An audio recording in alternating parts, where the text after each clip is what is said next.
So here we are in Nazareth Village. This is a village, a recreation of a farm outside of what would have been Nazareth at the time of Christ.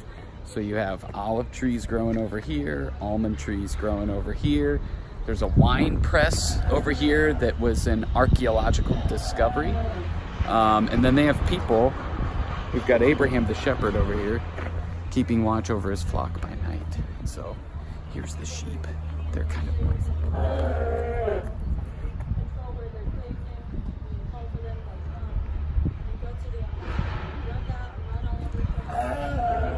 So one of the things Jesus said a lot was that he was the good shepherd. And shepherds weren't the most popular job. They were probably entry-level work, but shepherds knew their sheep. Their job, what they got paid to do, was to take care of the sheep and not just like babysit them, but to make sure that they were thriving. That was the role that a shepherd had. A hired hand is someone that would come along and babysit the sheep. And so in John, it says, he's quoting Jesus when he says, "I am the good shepherd.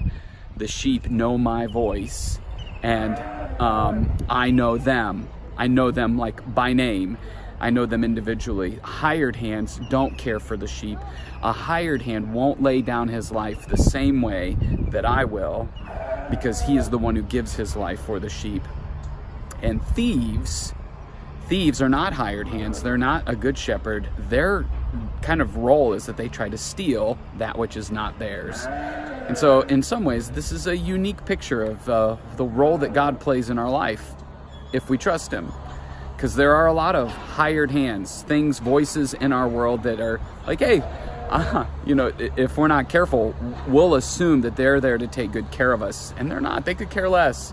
Their only interest is themselves. And there are other thieves as well that try to kind of disconnect us from the purpose that God has given us.